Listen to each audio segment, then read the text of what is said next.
Tensão e medo em Sussuarana.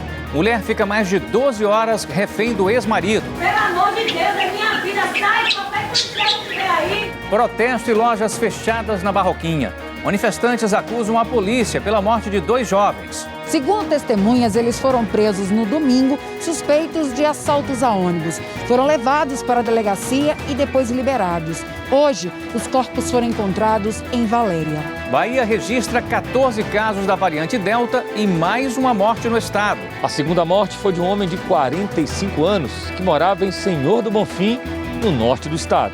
No esporte, colombiano Rodallega faz golaço na volta do futebol Arena Fonte Nova, mas Bahia permite empate do Bragantino. Já o Vitória se prepara para uma sequência difícil de jogos. E logo pela frente o Coritiba, líder da Série B. Segunda-feira, 20 de setembro, o BATV está começando.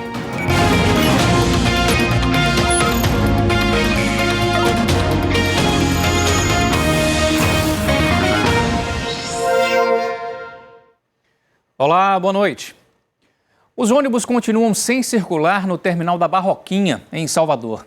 Hoje o comércio da Baixa dos Sapateiros fechou as portas mais cedo e houve confusão durante um protesto. Moradores da região acusam a polícia da morte de 2 jovens. Eles teriam sido presos no domingo, suspeitos de assaltos a ônibus. Foram levados para a delegacia e depois liberados. Hoje, os corpos foram encontrados em Valéria. À tarde, na Baixa dos Sapateiros, parecia um domingo. Maioria das lojas fechadas. Entre as poucas que abriram, como esta de móveis e eletrodomésticos, a rotina foi alterada. Fechou às 2h30 da tarde, com apenas 5 vendas, metade de uma segunda-feira normal. A gente está fechando fora do horário normal, 3 horas antes, por conta de segurança, do lugar que não está tendo, e aí os donos mandou a gente fechar. Alguns lojistas não quiseram arriscar. Este comerciante disse que não teve escolha. Passou algumas pessoas mandando fechar o comércio, o funcionário não quer trabalhar, está com medo, eu fico com medo também. Infelizmente, tem que fechar as portas.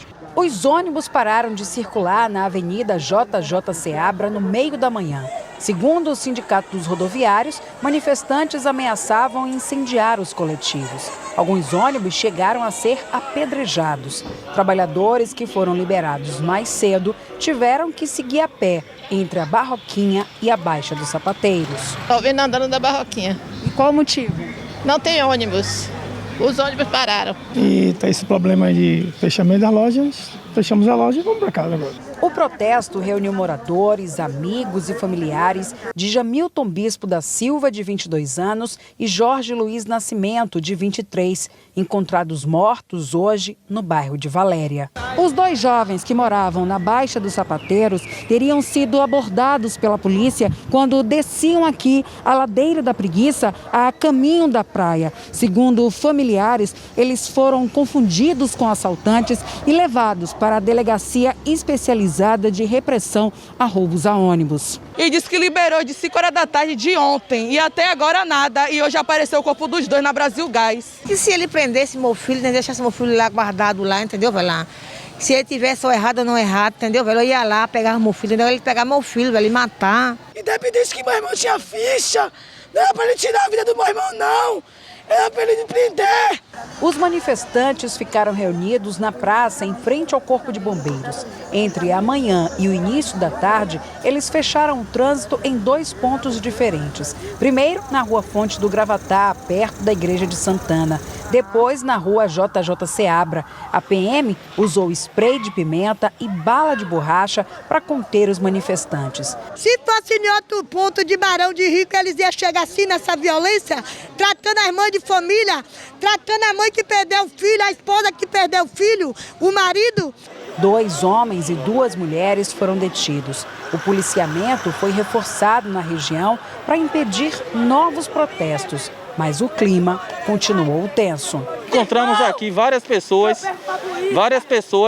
tentando fechar a rua, mas o local correto de se fazer qualquer tipo de situação em relação ao protesto seria os órgãos correcionais, procurar a corregedoria da polícia, ou se for policial civil, procurar a corregedoria da polícia civil, e não aqui depredando ônibus, querendo quebrar o comércio e tocar fogo em ônibus. Por volta do meio-dia, alguns ônibus chegaram a circular. Mas, segundo moradores e trabalhadores da região, a circulação foi suspensa menos de uma hora depois. As 10 linhas da área estão parando no terminal do Aquidabã. A Polícia Civil confirmou que Jorge e Jamilton foram ouvidos no GERC, mas não informou que horas chegaram nem o horário que foram liberados na tarde de domingo. Ainda questionamos se os jovens tinham passagem pela polícia e não tivemos resposta. Na comunidade, árvores ganharam faixas brancas, num pedido de respeito, justiça e paz. Qualquer pessoa, qualquer ser humano pode ser executado, assim como for o meu, pode ser o de vocês. E como é que vai ficar isso?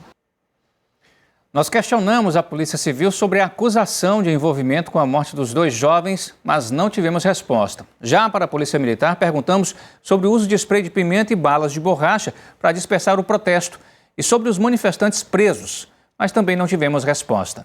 A polícia nega que tenha havido toque de recolher na região. Uma mulher foi feita refém pelo ex-companheiro por 12 horas em Salvador. A polícia foi chamada e, após as negociações, ela foi liberada. Tanto a vítima quanto o ex-companheiro ficaram feridos. Foram 12 horas de prisão dentro da própria casa. Por trás desta janela, uma jovem mãe foi ameaçada de morte pelo pai dos 2 filhos do casal. As crianças foram retiradas de casa pela avó antes do início das agressões. O homem é músico, conhecido pelo nome artístico de John Lima. Segundo a família, ele e a pedagoga Flávia estavam separados desde junho deste ano, quando o cantor foi para São Paulo a trabalho. Voltou ontem e já à noite os vizinhos ouviram o casal brigando. 8h30 tem uma discussão já entre os dois.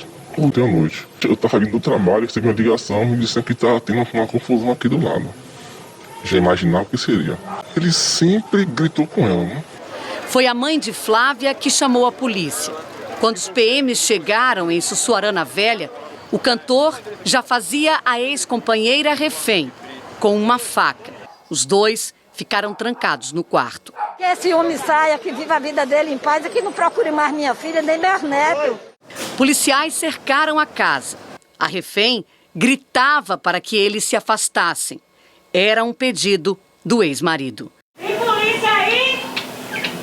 Se tiver, a polícia vai embora, por favor. Pelo amor de Deus, é minha vida, sai, qualquer policial que estiver aí. Durante toda a negociação com a polícia, o homem que mantém a própria mulher refém dentro daquele quarto fala em receber o pagamento de uma dívida. A gente está acompanhando aqui de perto. Ele pediu que todos os policiais saíssem, pediu a presença de um pastor. Esse homem está na tentativa de negociação para que ele solte a mulher que está sendo ameaçada com uma faca. 3 homens que pegou 10 mil reais meu, em 3 vezes. Você acha que ela merece o quê? Eu tinha 10 mil e dei tudo pra ela. Tá de mim? Eu não estou pensando no meu filho, não. Foram momentos dramáticos em toda a negociação. Você pode ver isso, para. Deixa eu conversar comigo.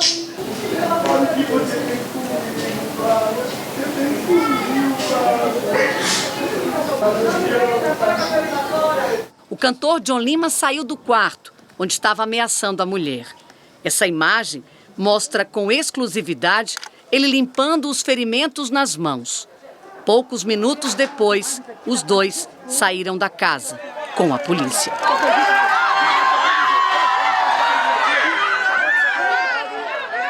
Já existia um histórico de agressividade, né? E a gente chegou em tempo, graças a Deus chegamos em tempo e evitamos um mal maior. Na Delegacia de Proteção à Mulher, Flávia ficou o tempo todo com o rosto coberto. Não quis falar nada. O ex-companheiro dela foi preso em flagrante. E a gente vai até a Delegacia de Atendimento à Mulher em Brotas conversar com o Eduardo Oliveira, que está por lá. Eduardo, boa noite. O ex-marido da Flávia, ele continua preso? Boa noite, Sadak. Boa noite para todo mundo que acompanha a gente. Sim, continua preso. As últimas informações é que ele está preso numa cela aqui da DEAN, Delegacia da Mulher, aqui em Brotas, esperando justamente uma vaga para ser levado para o presídio. Hoje à tarde, a Flávia foi até o IML fazer exame de corpo de delito. Estava muito abalada. Na hora da saída, a gente tentou até falar com ela, ela não quis gravar a entrevista, ela estava machucada e logo depois do IML de fazer esse exame, ela foi também levada para um hospital. Ele foi preso em flagrante e vai responder por ameaça, também tortura e cárcere privado. Mais um caso, infelizmente, de violência contra a mulher, como tantos, né, Sodak, que aqui no BATV a gente vem acompanhando. Eu volto contigo. Infelizmente. Obrigado, Eduardo. 348 pessoas foram presas nos últimos 30 dias em todo o estado pela Operação Maria da Penha. As acusações foram crimes de feminicídio, lesão corporal, ameaça, estupro e descumprimento de medida protetiva. Um motorista bateu o carro na Avenida Suburbana ao tentar fugir de um arrastão. Veja os destaques do dia.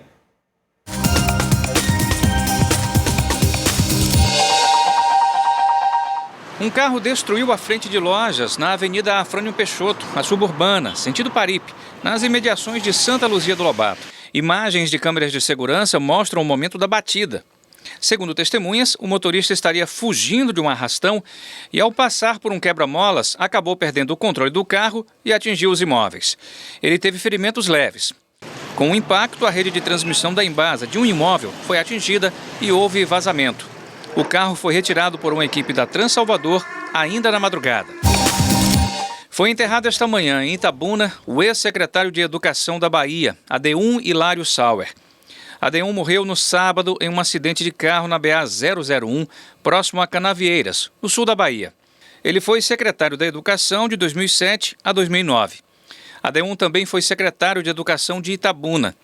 O sociólogo tinha 69 anos e atualmente dava aulas na Universidade Estadual de Santa Cruz, em Ilhéus, também na região sul da Bahia. Ele deixa 2 filhos e 2 netos. Um incêndio destruiu um apartamento na rua Capitão Aloysio Silva, no conjunto ACM, próximo à Estrada das Barreiras, em Salvador. O fogo começou por volta das 2 da tarde. O Corpo de Bombeiros foi chamado para apagar as chamas, ninguém ficou ferido. Após uma vistoria da Defesa Civil, outros 3 apartamentos foram interditados porque rachaduras foram encontradas na estrutura dos imóveis. As famílias desalojadas foram abrigadas por familiares e amigos. Uma perícia técnica deve apontar o que iniciou as chamas. No próximo bloco, Bahia já registra 14 casos da variante Delta e 2 mortes no estado. Hora de ver como é que está o trânsito nesse início de noite aqui em Salvador. Imagens ao vivo da Avenida Paralela, trânsito carregado, mas está fluindo sem nenhum grande congestionamento. Vamos ver agora um outro trecho de Salvador. Imagens do acesso norte, subida aqui para o bairro do Cabula, o motorista não encontra dificuldade. E na BR-324, fluxo tranquilo. Vamos ver agora a Cidade Baixa, como é que está? Engenheiro Oscar Pontes, um trechinho aqui da Avenida Jequitaia, o motorista também não encontra a menor dificuldade. A gente volta já.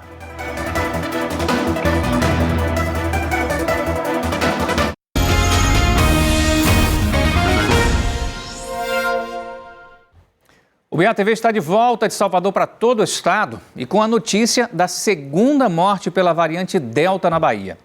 A vítima é um homem de 45 anos, morador de Senhor do Bonfim, na região norte.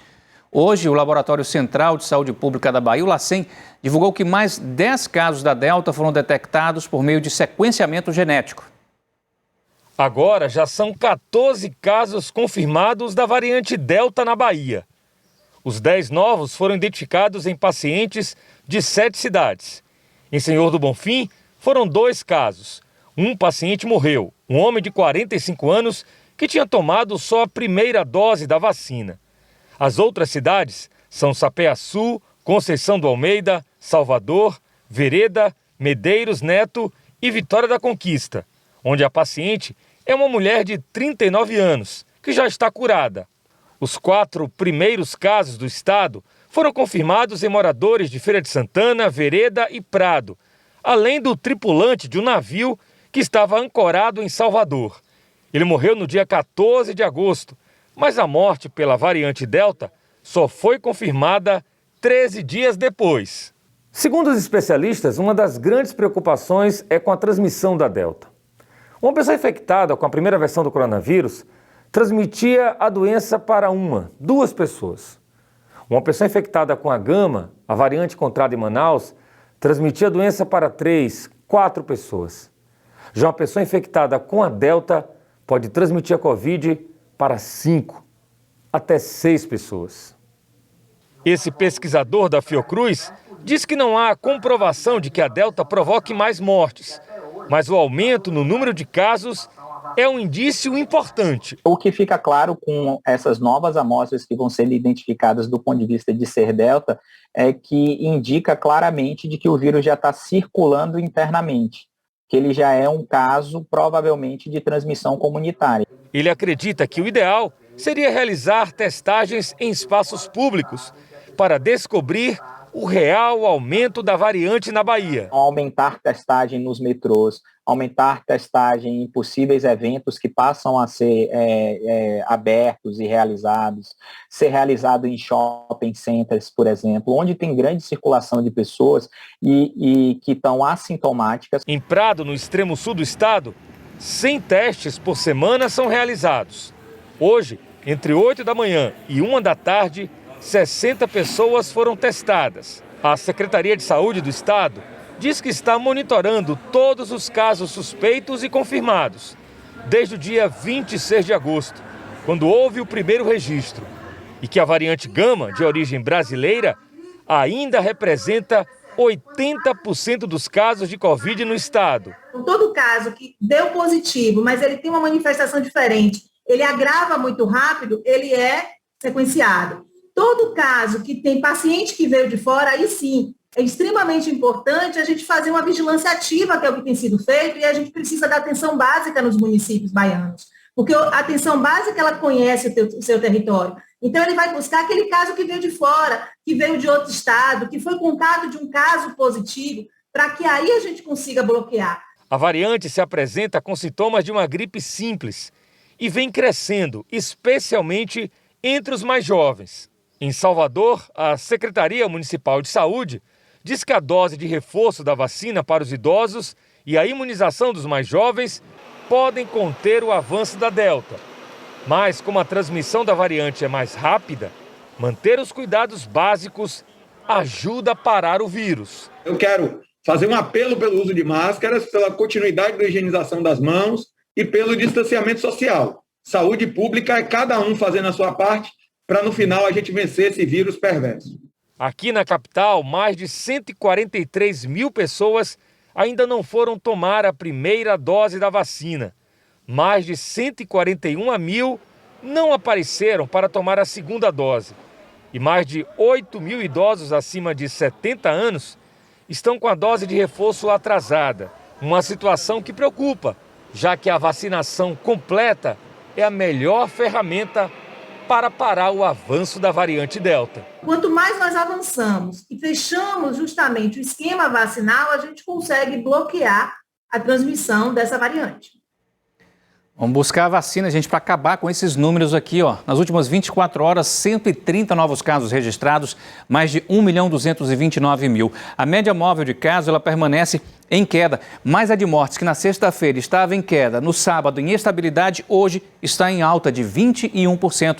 16 mortes foram registradas nas últimas 24 horas. 26.771 pessoas perderam a vida para a Covid-19.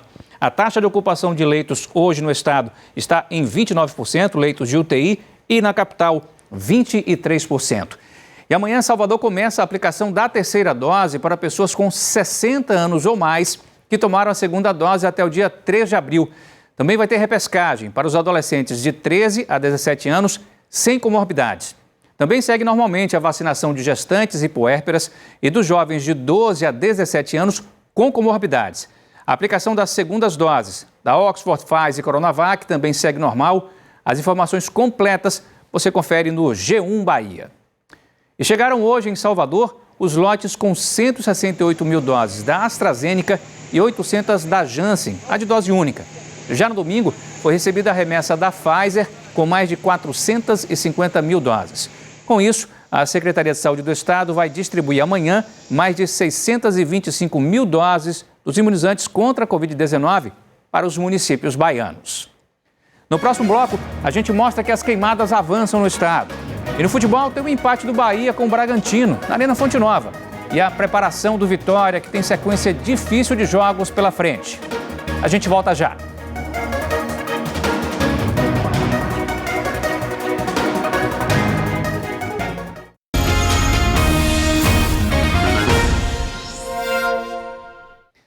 Já a TV de volta e a gente vai ver agora como é que está a situação das queimadas na Bahia. Segundo o Corpo de Bombeiros, existem hoje em 9 cidades com focos de incêndio. Olha aqui, ó. O Corpo de Bombeiros diz que em Luiz Eduardo Magalhães, lá no oeste, o fogo está controlado às margens do rio Cabeceira de Pedras. Estão monitorando focos na BA 460 e na comunidade Sangueiro.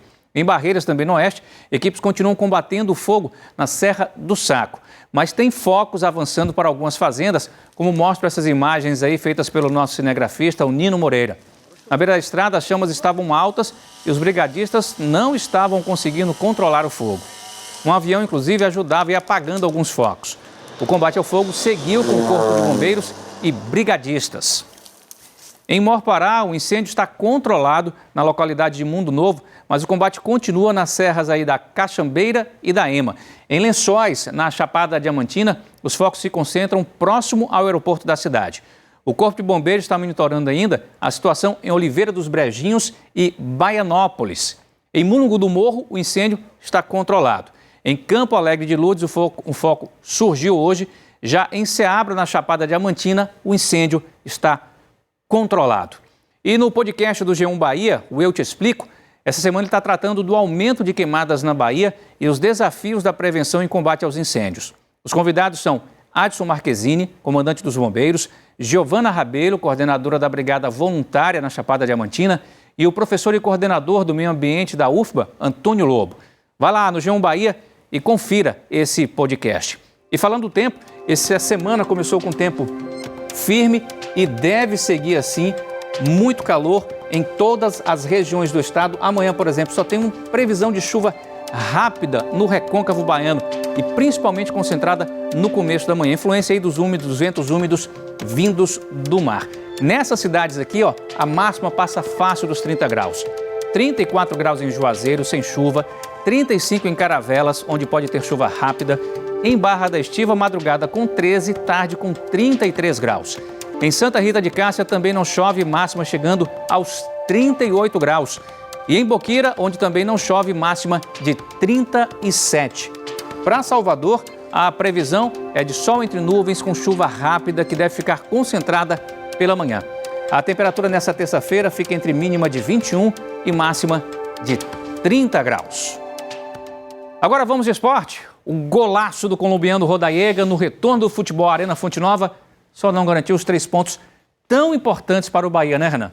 Boa noite. Isso, Sadak. Boa noite para você, para quem está acompanhando o nosso BATV. De fato, foi uma pintura do colombiano, só que o tricolor deu bobeira, permitiu o empate do Bragantino e não conseguiu se distanciar da zona de rebaixamento do Campeonato Brasileiro, Sadak. Por parte de alguns do Bahia, foi a estreia na Fonte Nova, a exemplo do técnico Diego Dabove e do próprio Hugo Rodallega, personagem da partida. Um gol para ficar marcado, mas o tricolor ainda sofre com o risco de entrar no Z4. O primeiro gol no retorno da Arena Fonte Nova após 7 meses sem jogos foi daqueles para assistir várias vezes.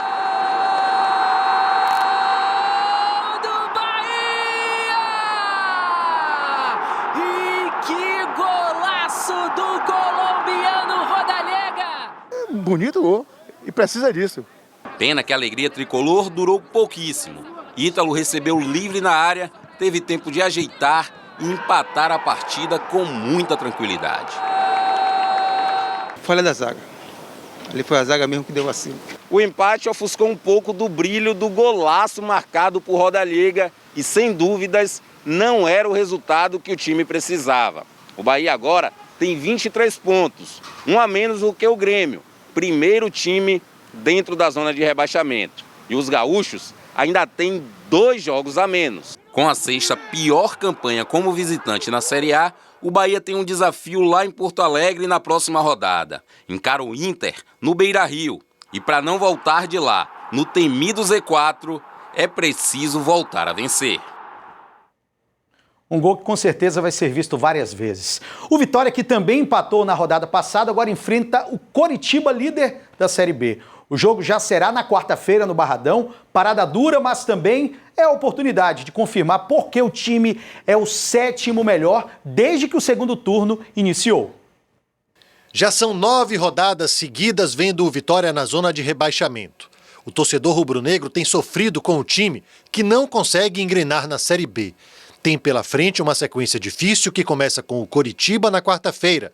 E ainda tem Londrina, adversário direto contra o rebaixamento, além de Botafogo e Goiás, 2 times que estão no G4. Precisa ganhar o mais rápido possível, né? O jogo do Coritiba está aí mais uma oportunidade.